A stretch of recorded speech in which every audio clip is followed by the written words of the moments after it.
Hello hi friends, പുതിയൊരു വീഡിയോയിലോട്ട് എല്ലാവർക്കും സ്വാഗതം. അപ്പോൾ എല്ലാവരും ഹാപ്പിയായി സേഫായി ഇരിക്കണമെന്ന് വിചാരിക്കുന്നു കേട്ടോ. അപ്പോൾ ഞങ്ങളും അതേ ഹാപ്പിയായി സേഫായിട്ട് ഇരിക്കണം കേട്ടോ. അപ്പോൾ വീഡിയോ കണ്ടപ്പോൾ മനസ്സിലായില്ലേ നമ്മൾ പുറത്തോട്ടുള്ള വീഡിയോ ആണ് ഇന്ന് എടുക്കണമെന്നല്ലേ. അപ്പോൾ തീർച്ചയായിട്ടും നമ്മളിന്ന് പുറത്ത് പോയിട്ടുള്ള വീഡിയോ ആണ് കേട്ടോ എടുക്കുന്നത്. അപ്പോൾ നമ്മൾ ഇൻട്രൊഡക്ഷൻ ഫസ്റ്റ് എടുക്കാൻ മറന്നു, അത് കാരണം തന്നെയാണ് നമ്മൾ കയറി വരുന്ന ആ എൻട്രി സ്റ്റാർട്ടിങ് തൊട്ട് ഇട്ടത് കേട്ടോ. അതേ ഗൈസ്, നമ്മൾ ഗോവയിലെ അടുത്ത വിശേഷവുമായിട്ടാണ് നമ്മൾ എത്തിയിരിക്കുന്നത് കേട്ടോ. അപ്പോൾ നിങ്ങളെല്ലാവരും തമ്മിൽ കണ്ടിട്ടുണ്ടാവും. അപ്പം ഇൻട്രൊഡക്ഷൻ പറയേണ്ട ആവശ്യമില്ലല്ലോ അല്ലേ. ചപ്പാറ ഫോർട്ട്, അതെ തീർച്ചയായിട്ടും നിങ്ങളെല്ലാവരും ഗോവയിൽ വരുന്ന സമയത്ത് കാണേണ്ട ഒരു സ്പോട്ട് തന്നെയാണ് കേട്ടോ ഇത് ചപ്പാറ ഫോർട്ട്. തീർച്ചയായിട്ടും നിങ്ങൾക്ക് യൂസ്ഫുൾ ആയിട്ടുള്ള വീഡിയോ തന്നെയാണ് കേട്ടോ. ഗോവയിലോട്ട് എപ്പോഴെങ്കിലും വരുന്നുണ്ടെങ്കിൽ കറക്റ്റായിട്ടുള്ള സ്പോട്ട് മനസ്സിലാക്കാൻ പറ്റും കേട്ടോ. അപ്പോൾ വീഡിയോ സ്കിപ്പ് ചെയ്യാതെ തന്നെ കാണണം. ആദ്യമായിട്ട് ആരെങ്കിലും കാണുന്നവരുണ്ടെങ്കിൽ തീർച്ചയായിട്ടും സബ്സ്ക്രൈബ് ചെയ്യാൻ മറക്കല്ലേ. അതുപോലെ തന്നെ ബെല്ലൈക്കണോ അമർത്തണം, എന്നാലും നമ്മുടെ ന്യൂ ഇടുന്ന വീഡിയോകൾ നോട്ടിഫിക്കേഷനായിട്ട് നിങ്ങൾക്ക് കിട്ടുള്ളൂ കേട്ടോ. അപ്പോൾ നമുക്ക് വീഡിയോയിലോട്ട് കിടക്കാം. എല്ലാവർക്കും അറിയാം ഗോവയിൽ എത്രമാത്രം ബീച്ചുകൾ ഉണ്ടെന്നല്ലേ. അതുപോലെ തന്നെയാണ് കേട്ടോ ഫോർട്ടുകളും. ഗോവയിൽ ഒരുപാട് ഫോർട്ടുകളുണ്ട്. അപ്പോൾ നമ്മൾ മുൻപൊരു വീഡിയോ ചെയ്തിട്ടുണ്ടായിരുന്നു ഒരു ഫോർട്ടിനെ കുറിച്ച്.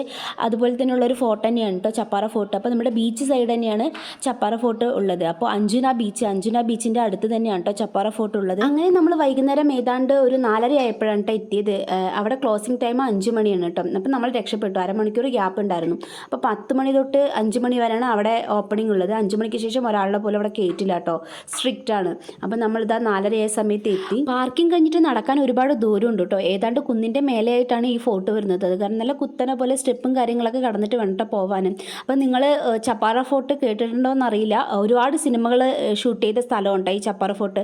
പ്രത്യേകിച്ച് ഹിന്ദി സിനിമകൾ, നമ്മുടെ മലയാള സിനിമകളും എടുത്തിട്ടുണ്ട്. ആനന്ദം സിനിമയിലെ ആ ലാസ്റ്റ് ക്ലൈമാക്സ് സീനൊക്കെ ഈ ചപ്പാറ ഫോർട്ടിലാണ് കേട്ടോ എടുത്തത്. അപ്പോൾ നമുക്ക് അതെല്ലാം കാണാം കേട്ടോ. ഇന്ന് ഈവനിങ് ആയതുകൊണ്ട് തന്നെ നല്ലപോലെ വെയിലറിക്കുന്നുണ്ടായിരുന്നു കേട്ടോ. നടന്നു വരുന്നവർക്ക് ഫുള്ളായിട്ട് ക്ഷീണമാണ്. പക്ഷേ ഈ ക്ഷീണമൊക്കെ മാറ്റാൻ മേലെ പോയാൽ മതി ഗൈസ്. അത്രയും പൊളി സ്ഥലം എന്ന് പറഞ്ഞാൽ പൊളി സ്ഥലം. ഒരു വ്യൂ എന്ന് പറഞ്ഞാൽ അതിമനോഹരം. കാണുമ്പോൾ നിങ്ങൾക്ക് തന്നെ കാണുമ്പോൾ മനസ്സിലാവും കേട്ടോ. അപ്പം നമ്മൾ ഇവിടെ നിന്ന് നേരെ നോക്കുന്നത് ആ ബീച്ച് സൈഡാണ്. ബീച്ചാണ് കേട്ടോ അത് കാണുന്നത്. ഇതിൻ്റെ താഴെ ഫുള്ളായിട്ട് ബീച്ചാണ്. നിങ്ങൾക്ക് നോക്കിയാൽ മനസ്സിലാവും. അതുപോലെ തന്നെ എത്ര ടൂറിസ്റ്റ് ആൾക്കാരാണ് ഇവിടേക്ക് കയറി വരുന്നത് നിങ്ങൾക്ക് കണ്ടാലറിയും. അതുപോലെ തന്നെ ഇതിന് എൻട്രി ഫീയും കാര്യങ്ങളൊന്നും ഇല്ല കേട്ടോ. പാർക്കിംഗ് ചാർജ് മാത്രമേ ഉള്ളൂ. പാർക്കിംഗ് ചാർജ് എന്ന് പറയുന്നത് 100 റുപ്പീസാണ് കേട്ടോ. പാർക്കിംഗ് ചാർജ് മാത്രമേ ഉള്ളൂ. ഗോവയിൽ ഒരുപാട് ബീച്ചുകളും ടൂറിസ്റ്റ് പ്ലേസുകളുണ്ടെങ്കിലും അവിടെ എൻട്രി ഫീസും കാര്യങ്ങളൊന്നും കാര്യമായിട്ടുണ്ടാവില്ല. പക്ഷേ പാർക്കിംഗ് ചാർജ് എൻ്റെ പൊന്നോ ഒരു രക്ഷയില്ലാത്ത ചാർജുകളാണ് കേട്ടോ. ന്യൂ ഇയർ സെലിബ്രേഷന് വേണ്ടിയിട്ട് നമ്മൾ ബീച്ചിലോട്ട് വന്നിട്ടുണ്ടായിരുന്നു. അന്നേ ദിവസം പാർക്കിംഗ് ചാർജ് നമ്മൾക്ക് ഇവിടെ 1000 ആയിരുന്നു. എൻ്റെ പൊന്നോ ഒരു രക്ഷയില്ലാത്ത ചാർജ്. നമ്മൾ നാട്ടിൽ പോലും ഇങ്ങനെ കണ്ടിട്ടുണ്ടാവില്ല. പാർക്കിംഗ് ചാർജിന് ഒരുപാട് ക്യാഷ് ഇവർ ഒരുപാട് വാങ്ങിക്കുന്നുണ്ട് കേട്ടോ. അപ്പോൾ ഗോവയിലോട്ട് വരുന്നവർ ഇത് ശ്രദ്ധിക്കേണ്ട കാര്യം തന്നെയാണ് കേട്ടോ. അവർ സ്റ്റാർട്ടിങ് നല്ല ഹൈ ലെവലിൽ പറഞ്ഞിട്ട് നമ്മൾ ബാർഗെയിൻ ചെയ്ത് കഴിഞ്ഞാൽ തീർച്ചയായിട്ടും കമ്മിയാക്കും. അപ്പോൾ അവർ പറയുന്ന ചാർജ് ഫസ്റ്റ് തന്നെ കൊടുക്കരുത് കേട്ടോ. അങ്ങനെ നമ്മൾ ഇതാ ഫോർട്ടിൻ്റെ എൻട്രി എത്തിയിട്ടോ. ഇതാണ് എൻട്രി. അപ്പോൾ നമ്മൾ എൻട്രി കഴിഞ്ഞെന്ന് വെച്ച് പറഞ്ഞാൽ കാണുന്നത് ഫുൾ വിശാലമായിട്ട് കിടക്കുന്ന ഒരു ഗ്രൗണ്ടാണ് കേട്ടോ. അപ്പോൾ എന്നത്തെയും പോലെ തന്നെ ഇവ കൂട്ടി എടുക്കാൻ സമ്മതിക്കില്ല. ഫുൾ നടന്നിട്ടാണ് വരുന്നത്. അത് കാരണം തന്നെ നമുക്ക് ടൈം ഒരുപാട് പോയിക്കൊണ്ടിരിക്കുന്നുണ്ടായിരുന്നു കേട്ടോ. കാരണം അവൾ നടക്കേണ്ട പ്രായമായത് കൊണ്ട് അവൾ എടുക്കാൻ ഒട്ടും സമ്മതിക്കില്ല. അവൾക്ക് അത്രയും വയ്യാതായാൽ മാത്രമേ അവൾ എടുക്കാൻ സമ്മതിക്കുകയുള്ളൂ കേട്ടോ. അപ്പോൾ അങ്ങനെ ഇതാ നമ്മൾ നടക്കുകയാണ് കേട്ടോ. അപ്പോൾ നമ്മൾ കാണുന്നത് പോലെ തന്നെ ചുറ്റും മതിലുകളാണ്, വലിയ മതിലുകളാണ്. അതിൻ്റെ ചുറ്റും ഒരു ഗ്രൗണ്ട് പോലെ. അപ്പോൾ യുദ്ധം ചെയ്യണ യുദ്ധഭൂമി ആയിരിക്കുമെന്ന് ഞാൻ വിചാരിക്കുന്നു. അങ്ങനെ ശരിക്കും ഇവിടത്തേക്ക് മണ്ണ് ഒരു ചരൽമണ്ണ് പോലെയാണ് കേട്ടോ. പാറകളും ചരൽമണ്ണുകൾ പോലെയാണ് കേട്ടോ. അപ്പോൾ ഇങ്ങനത്തെ മണ്ണുകളിൽ നിന്നാണ് അവർ വെട്ടുകല്ലൊക്കെ ഉണ്ടാക്കുന്നത് കേട്ടോ. പൊതുവേ ഗോവയിൽ ഇങ്ങനത്തെ മണ്ണുകളാണ് കൂടുതലായിട്ട് കാണുക. അവർ ഇങ്ങനത്തെ മണ്ണുകളിൽ നിന്നാണ് വെട്ടുകല്ല് ഉണ്ടാക്കുന്നത്. നമുക്ക് ഗോവയിൽ അത്യാവശ്യം ഈ ഉൾപ്രദേശങ്ങളിൽ നമുക്കിത് കാണാൻ പറ്റും കേട്ടോ. ഇപ്പോൾ ഈ ചുമരൊക്കെ ഈ മതിലൊക്കെ കെട്ടിയിരിക്കുന്നത് അതേപോലത്തുള്ള വെട്ടുകല്ല് കൊണ്ടാണ്. അങ്ങനത്തെ വെട്ടുകല്ല് ഗോവയിൽ കൂടുതലായിട്ട് കാണാം കേട്ടോ. അപ്പോൾ നമ്മൾ കറക്റ്റായിട്ട് ഇത് അവിടെ എത്തിയിട്ടുണ്ട് കേട്ടോ. നിങ്ങൾ നോക്കിക്കേ എൻ്റെ പൊന്നു ഒരു രക്ഷയില്ലാത്ത സീനാണ്. കടലങ്ങനെ വിശാലമായിട്ട് കിടക്കുകയാണ്. ഈ അറ്റം തൊട്ട് ആ അറ്റം വരെ കടലാണ് കേട്ടോ. അപ്പം നമ്മൾ ഇപ്പം നിൽക്കുന്ന ഫോർട്ടിൻ്റെ താഴെയുള്ള ബീച്ച് പറയുന്നത് അഞ്ജുന ബീച്ചാണ് കേട്ടോ. നമുക്ക് നേരെ കാണുന്നത് അഞ്ജുന ബീച്ചാണ്. അതേപോലെ തന്നെ ഓരോ ഭാഗത്തും ഓരോ ബീച്ചുകളുടെ പേര് മാറ്റമുണ്ടെങ്കിലും ഇത് നിരന്ന് കിടക്കുന്ന ഒരു കടൽ തന്നെയാണ് കേട്ടോ. ഏതാണ്ട് ഒരു 400 വർഷം പഴക്കമുള്ള ഫോർട്ടാണ് കേട്ടോ ഈ ചപ്പാറ ഫോർട്ട്. അത് കാരണം തന്നെ ഏതാണ്ട് മതിലുകളൊക്കെ ജസ്റ്റായിട്ട് ഇടിഞ്ഞ് തുടങ്ങിയിട്ടുണ്ട് കേട്ടോ.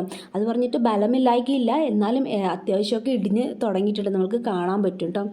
പിന്നെ ഇതിൻ്റെ ഹിസ്റ്ററി ഒന്നും എനിക്ക് അറിയില്ല കേട്ടോ. അറിയില്ല എന്നല്ല, ഞാൻ നോക്കിയിട്ടില്ല, സ്റ്റഡി ചെയ്തിട്ടില്ല.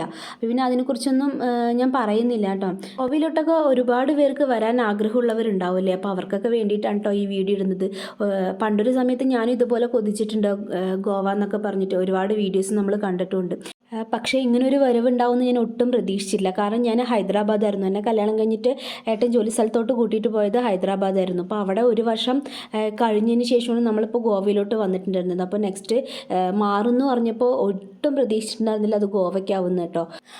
അതൊക്കെ ഇരിക്കട്ടെ. അപ്പോൾ അതാ നമ്മൾ നല്ലൊരു സ്പോട്ട് കിട്ടിയപ്പോൾ ഫോട്ടോ എടുക്കാൻ തുടങ്ങിയിട്ട്. നമ്മൾ എവിടെ പോയാലും നല്ലൊരു സ്പോട്ട് കിട്ടിയാൽ ഫോട്ടോ എടുക്കുമല്ലോ. അപ്പോൾ ഇവക്കൊട്ടിനെ വെച്ചിട്ട് ഫോട്ടോ എടുക്കാൻ സാധിക്കില്ല. ഞാനൊരു പോസ്റ്റ് ചെയ്യാൻ നിൽക്കുമ്പോഴേക്കും എന്നെ പിടിച്ച് വലിക്കുക, താഴേക്കിറങ്ങാൻ പോവുക, കളിക്കുക എന്ന് പറഞ്ഞിട്ട്. അപ്പോൾ എൻ്റെ നാട് പാലക്കാടാണ് കേട്ടോ. അപ്പോൾ ഞാൻ സംസാരിക്കുന്ന സമയത്ത് കൂടുതലായിട്ട് പാലക്കാട് സ്ലാങ് കയറി വരും കേട്ടോ. അപ്പോൾ നിങ്ങൾക്കൊക്കെ മനസ്സിലാവുന്നുണ്ടോ എന്നറിയില്ല ചില വേർഡുകൾ. എനിക്ക് ഒരുപാട് ഇഷ്ടമുണ്ട് പാലക്കാടൻ ഭാഷയിൽ സംസാരിക്കുക എന്ന് പറഞ്ഞാൽ. അപ്പോൾ നിങ്ങൾ പാലക്കാടിൽ നിന്ന് ആരെങ്കിലും കാണുന്നവരുണ്ടെങ്കിൽ തീർച്ചയായിട്ടും ഒന്ന് കമൻറ്റ് ചെയ്യണം കേട്ടോ. അപ്പോൾ നമുക്ക് നോക്കാം എത്ര പേര് പാലക്കാട് നിന്ന് കാണുന്നുണ്ടെന്ന് കേട്ടോ. അപ്പോൾ ഇതാ ഇവക്കുട്ടിക്ക് ബീച്ച് കാണണം എന്ന് പറഞ്ഞിട്ട് നമ്മളിതാ മതിലിൻ്റെ മേലെ കയറ്റി നിർത്തുകയാണ് കേട്ടോ കാണാൻ വേണ്ടിയിട്ട്. ആളുടെ വീട്ടിൽ നിന്ന് വരുന്ന സമയത്ത് ബീച്ച് കാണിക്കാമെന്ന് പറഞ്ഞിട്ട് കൊണ്ടുവന്നതാട്ടോ. അപ്പോൾ ഫോട്ടോയ്ക്ക് വരുന്ന ആൾക്ക് ഒട്ടും താല്പര്യമില്ല.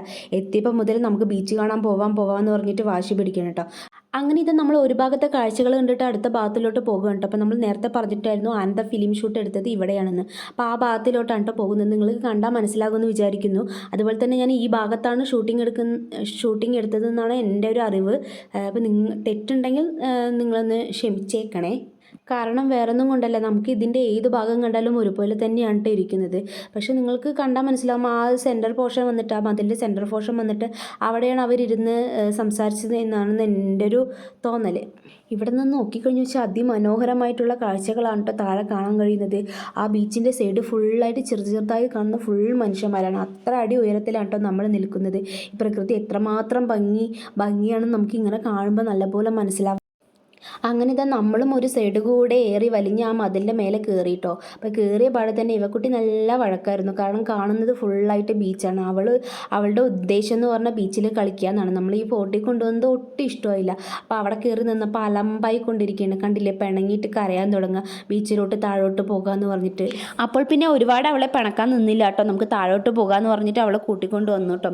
അപ്പോൾ ഏതാണ്ട് സമയം അപ്പോൾ ഒരു 5 മണി കഴിഞ്ഞിട്ടുണ്ടായിരുന്നു കേട്ടോ. ഉള്ളിലോട്ടുള്ള എൻട്രി ക്ലോസ് ആയിക്കൊണ്ടിരിക്കുകയാണ്. സകല ആൾക്കാരും അവർ സെക്യൂരിറ്റി വന്ന് വിളിച്ചിട്ട് താഴത്തെ ഇറക്കുന്നുണ്ട് കേട്ടോ. എന്നാലും വെയിൽ താന്നിട്ടില്ല, സൂര്യാസ്തമയം ആവുന്നതേ ഉള്ളൂ. കണ്ടില്ലേ, ഓൾമോസ്റ്റ് എല്ലാ ആൾക്കാരും താഴോട്ട് ഇറങ്ങുകയാണ് കേട്ടോ. നടന്ന് ക്ഷീണിച്ചത് കാരണം എന്തെങ്കിലും കുടിക്കുക എന്ന് പറഞ്ഞിട്ട് നമ്മൾ നേരെ കരിമ്പ് ജ്യൂസിൻ്റെ അടുത്താണ് കേട്ടോ പോയത്. അപ്പം മേലേക്ക് നല്ല റേറ്റ് പറഞ്ഞു. താഴേക്ക് എത്തുമ്പോഴേക്കും ഒരു ഗ്ലാസ്സിന് എന്തോ 30 രൂപ, ആ ഒരു റേഞ്ചാണ് കേട്ടോ. മേലോട്ട്, അതായത് ഈ ഫോർട്ടിൻ്റെ താഴേക്കുള്ള ഭാഗങ്ങളിൽ നല്ല റേറ്റ് ഉണ്ടായിരുന്നു കേട്ടോ. നമ്മൾ താഴെ വന്നിട്ടാണ് എന്നിട്ട് കുടിച്ചിട്ടുണ്ടായിരുന്നത്. അപ്പോൾ അതാ ഇവക്കുട്ടിക്കുള്ള ഇഷ്ടമുള്ളൊരു ജ്യൂസ് തന്നെയാണ് കേട്ടോ കരിമ്പ് ജ്യൂസ് എന്ന് പറയുന്നത്.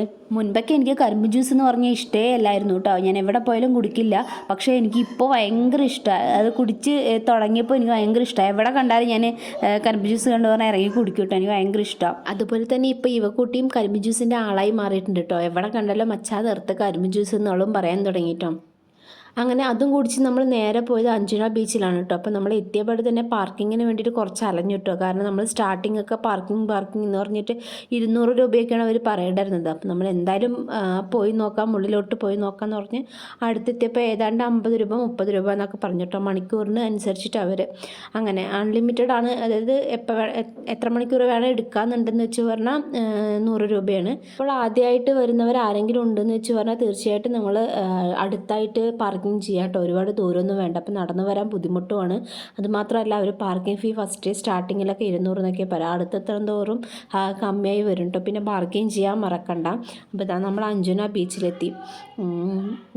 കൂടുതലായിട്ടും നമ്മൾ ഗൂഗിളിലും കാര്യങ്ങളിലൊക്കെ സെർച്ച് ചെയ്യുന്ന സമയത്ത് കാണുന്ന ഏറ്റവും ഫേമസ് ആയിട്ട് ബീച്ചിലാണ് കേട്ടോ അഞ്ജന ബീച്ച്. നമ്മളവിടെ എത്തിയതും ഏതാണ്ട് 6 മണി 5:30 6 മണി ആ ടൈമായി കേട്ടോ. നല്ല തിരക്കുണ്ടായിരുന്നു. പക്ഷേ വിശാലമായി കിടക്കുന്ന ബീച്ചാണ് കേട്ടോ. ആ തിരക്കൊന്നും അത് കാരണം അറിയില്ല. ഫ്രീ ആയിട്ട് തന്നെ നമുക്ക് എല്ലായിടത്തും നിൽക്കാം കേട്ടോ. സൺസെറ്റ് ആവുന്നത് കൊണ്ട് ലൈറ്റ് നിങ്ങൾക്ക് കാണാൻ പറ്റും. ഒരുപാട് തിരക്കുണ്ടായിരുന്നു കേട്ടോ. അപ്പോൾ നമ്മൾ വന്നപാടെ വെള്ളത്തിലിറങ്ങാതെ അതിൻ്റെ അറ്റത്തായിട്ടൊരു സ്പോട്ടുണ്ട്. നമ്മൾ കൂടുതലായിട്ടും ഇൻസ്റ്റയിലും യൂട്യൂബിലൊക്കെ കാണുന്ന ആ സ്പോട്ടാണ് കേട്ടോ. അപ്പോൾ നമ്മൾ അവിടെ പോയിട്ടൊന്ന് ജസ്റ്റ് ഫോട്ടോസും കാര്യങ്ങളും എടുത്തിട്ട് പിന്നെ ബീച്ചിലോട്ട് അവളെ ഇറക്കാമെന്ന് പറഞ്ഞിട്ട് നമ്മൾ നേരെ അവിടേക്കാണ് കേട്ടോ പോയത്. ഇത് കാണുന്നത് ഒരു പാറക്കൂറ്റുകളാണ് കേട്ടോ. ഈ കടലിൻ്റെ അടിയിലൊക്കെ കാണപ്പെടുന്ന പോലത്തെ പാറക്കൂറ്റുകളാണ് കേട്ടോ. അപ്പോൾ ഈ ബീച്ചിൻ്റെ ഒരു സൈഡിലായിട്ട് ഇത് കുറച്ചുണ്ട് കേട്ടോ. കാണാൻ നല്ല രസമാണ്. ഇവിടെ നിന്ന് കുറേ പിക്കുകളും കാര്യങ്ങളൊക്കെ ആൾക്കാർ എടുക്കുന്നുണ്ടായിരുന്നു കേട്ടോ. കാണുന്ന രസം നമ്മൾ ചെരുപ്പില്ലാതെ ചവിട്ടുമ്പോൾ അത്രയില്ല കേട്ടോ. കാരണം അത് അത്രമാത്രം പെയിൻഫുള്ളാണ്. കല്ലുകളിങ്ങനെ ഇരച്ച് നിൽക്കുന്ന പോലെ ആയിരിക്കും കേട്ടോ തോന്നുന്നുണ്ടാവുക. അറിയാതെ നമ്മൾ ചെരുപ്പൂരിട്ട് വെച്ച സമയത്ത് ഭയങ്കര പെയിനായിരുന്നു കേട്ടോ. ഇതിൻ്റെ ഇടയിൽ ഗ്യാപ്പുകളും കാര്യങ്ങളും ഉള്ളത് കാരണം മീനുകൾ, ഞണ്ടുകൾ ഇങ്ങനെ കുറേ ഉണ്ടായിരുന്നു കേട്ടോ. അപ്പോൾ അതാണ് നമ്മൾ പിടിച്ചുകൊണ്ടിരിക്കുന്നത്. അപ്പോൾ കുട്ടിക്ക് കാണിച്ചു കൊടുക്കണം കേട്ടോ. നമ്മൾ ആദ്യം അറിയാതെ അവളെ ചെരുപ്പൊക്കെ കഴിച്ചിട്ട് അതിൽ നിർത്തി. എന്നാൽ അവളെ വേദനിക്കണമെന്നൊന്നും പറഞ്ഞൊന്നും ഉണ്ടായിരുന്നില്ല കേട്ടോ. അതിന് ശേഷം ഞാൻ ചെരുപ്പൂരിട്ടൊന്ന് നിന്ന് നോക്കട്ടെ എന്നിട്ട് നിന്ന് നോക്കിയപ്പോഴായി നിന്നതേ അറിഞ്ഞുള്ളൂ. കാലം എടുത്ത് മാറ്റാൻ പറ്റുന്നില്ല, അത്രയും വേദന ഉണ്ടായിരുന്നു കേട്ടോ. ഈ വീഡിയോസിലൊക്കെ കാണുന്നത് പോലെ നമ്മൾ നിൽക്കുന്ന സമയത്ത് തിരമാല നമ്മുടെ മേലെ വന്ന് വെള്ളമൊടിച്ച് വീണ കുറേ ഫണ്ണി വീഡിയോസൊക്കെ കാണില്ലേ, അതൊക്കെ തീർച്ചയായിട്ടും ഇവിടെ നിന്നുണ്ടാവും കേട്ടോ. കാരണം ആദ്യമൊക്കെ ചെറിയ ലെയറായിട്ട് ഇങ്ങനെ വന്ന് ലാസ്റ്റ് ഒരു 2-3 തിരകളൊക്കെ വരുമ്പോഴേക്കും മൊത്തം നമ്മളെ നനയണ പോലെ ഇതുപോലെ ആവും കേട്ടോ. ഓൾമോസ്റ്റ് ഞങ്ങളും നനഞ്ഞു. അത് കഴിഞ്ഞ് നെക്സ്റ്റ് അവളുടെ ഡ്രസ്സെല്ലാം ചേഞ്ച് ചെയ്തിട്ട് നമ്മൾ അവളുടെ ബീച്ചിലോട്ട് ഇറക്കി കേട്ടോ. ഇത്രമാത്രം വെള്ളം ഇഷ്ടമുള്ള കുട്ടി നമ്മൾ വേറെ എവിടെയും കണ്ടിട്ടില്ല എന്ന് തോന്നുന്നു. അത്രയ്ക്ക് ഇഷ്ടം, പേടിയില്ല. അപ്പം ഞാനായിട്ട് കൈപ്പിടിച്ച് നിൽക്കുന്നതാണ് കേട്ടോ. വിട്ട് കഴിഞ്ഞാൽ അവൾ അങ്ങനെ പോവും. അത്രയ്ക്ക് ഇഷ്ടമാണ് വെള്ളത്തിൽ. അപ്പോൾ ഉള്ളിൽ ചെറുതായിട്ടൊരു ജലദോഷത്തിൻ്റെ ഒരു അസ്വസ്ഥതകളൊക്കെ ഉള്ള കാരണം നമ്മൾ ഒരുപാട് കളിപ്പിക്കാൻ നിന്നില്ല കേട്ടോ. ഇവളുള്ളത് കാരണം തന്നെ നമ്മളും കൂടുതലായിട്ട് വെള്ളത്തിലോട്ട് ഇറങ്ങിപ്പോവില്ല കേട്ടോ. കാരണം നമ്മൾ ഇറങ്ങുന്നത് കണ്ട് അവളും വാശി പിടിക്കുമെന്ന് പറഞ്ഞിട്ട് നമ്മൾ ഇറങ്ങിപ്പോവില്ല കേട്ടോ. ഏതാണ്ട് കളിയൊക്കെ കഴിഞ്ഞ് അവൾ ഇരുന്ന സമയത്ത് നോക്കും നല്ലപോലെ വിറയ്ക്കുന്നുണ്ടായിരുന്നു കേട്ടോ. കാരണം നേരത്തെ പറഞ്ഞ പോലെ ജലദോഷം കാര്യം ഉള്ളത് കൊണ്ടായിരിക്കും. പിന്നെ ഒരു തണുത്ത കാറ്റും ഈ വെള്ളത്തിൽ ഇരുന്നിട്ട് തണുത്ത കാറ്റും കൂടി വീശുന്ന സമയത്ത് അവൾ നല്ലപോലെ വിറയ്ക്കുന്നുണ്ടായിരുന്നു കേട്ടോ. പോക്കെ ഇതാ കിടുകിടാന്ന് വിറയ്ക്കാൻ തുടങ്ങി. അങ്ങനെ ഞങ്ങൾ പൊക്കിയെടുത്ത് അവളെ കൊണ്ടുപോയി ഡ്രസ്സെല്ലാം ചേഞ്ച് ചെയ്യിപ്പിച്ചു കേട്ടോ. എന്നിട്ടും ഒട്ടും തന്നെ വരാൻ താല്പര്യം ഉണ്ടായിരുന്നില്ല കേട്ടോ. ഡ്രസ്സൊക്കെ ചേഞ്ച് ചെയ്യുന്ന സമയത്ത് നല്ല കരച്ചിലായിരുന്നു. ആൾക്ക് ഇനിയും കളിക്കാൻ പോകണമെന്ന് പറഞ്ഞിട്ട് ഞാനൊരു ഭാഗത്ത് വലിക്കുമ്പോൾ അവൾ എന്നെ വേറെ ഭാഗത്ത് വലിച്ചുകൊണ്ട് പോവുകയാണ് കേട്ടോ. പിന്നെ ഇതാ അവിടെ ബീച്ചിൻ്റെ സൈഡിലായിട്ട് റെസ്റ്റോറൻറ്റിൽ പാട്ട് കേട്ടപ്പോൾ ഇതാ ആൾ ഒരേ ഡാൻസ് ആയിരുന്നു കേട്ടോ. പിന്നെ കുറച്ച് നേരം അവളുടെ ഡാൻസും കാര്യങ്ങളൊക്കെ ഉണ്ടായിരുന്നു കേട്ടോ. അതുപോലെ തന്നെ അവിടെ വേറൊരു കാര്യം കണ്ടു കേട്ടോ. അപ്പോൾ ഈ മീനുകളൊക്കെ അവിടെ നിന്ന് കടലിൽ നിന്ന് പിടിച്ച് വെച്ചിരിക്കണുള്ള മീനുകളാണ് കേട്ടോ. അപ്പം നമ്മൾക്ക് ഏതെങ്കിലും മീൻ വേണമെന്ന് പറഞ്ഞാൽ അവർ ഓൺ ദി സ്പോട്ട് തന്നെ നമ്മുടെ ഫ്രണ്ടിൽ തന്നെ വെച്ചിട്ട് അവർ ഫ്രൈ ചെയ്ത് തരും കേട്ടോ. അങ്ങനത്തെ ഒരു കാര്യം കണ്ടിട്ടുണ്ടായിരുന്നു. പിന്നെ ഇത് നമ്മൾ വഴിയോര കാഴ്ചകളാണ് കേട്ടോ. നമ്മൾ തിരിച്ച് അവിടെ നിന്ന് ഇറങ്ങിയിട്ടുള്ള വഴിയോര കാഴ്ചകളാണ് കേട്ടോ ഇതും കഴിഞ്ഞ് നമ്മൾ നേരെ പോയത് ഫുഡ് വാങ്ങിക്കാനായിരുന്നു കേട്ടോ. അപ്പോൾ ഫുഡ് പാഴ്സൽ ചെയ്തിട്ടുണ്ടായിരുന്നു കേട്ടോ. അപ്പോൾ ബാവർച്ചി ബിരിയാണി എന്നാണ് കേട്ടോ വാങ്ങിച്ചത്. ബിരിയാണിയാണ് വാങ്ങിയിട്ടുണ്ടായിരുന്നത്. ഇതും കഴിഞ്ഞ് നമ്മൾ നേരെ വീട്ടിൽ പോയിട്ട് സുഖമായിട്ട് കിടന്നുറങ്ങി കേട്ടോ. അപ്പോൾ നമ്മുടെ വീഡിയോ ഇഷ്ടമായി കഴിഞ്ഞെന്ന് വെച്ചാൽ തീർച്ചയായിട്ടും ലൈക്ക് ചെയ്ത് സബ്സ്ക്രൈബ് ചെയ്ത് സപ്പോർട്ട് ചെയ്യാൻ മറക്കല്ലേ. പുതിയൊരു വീഡിയോയുമായി കാണുന്നത് വരയ്ക്കും ബായ്.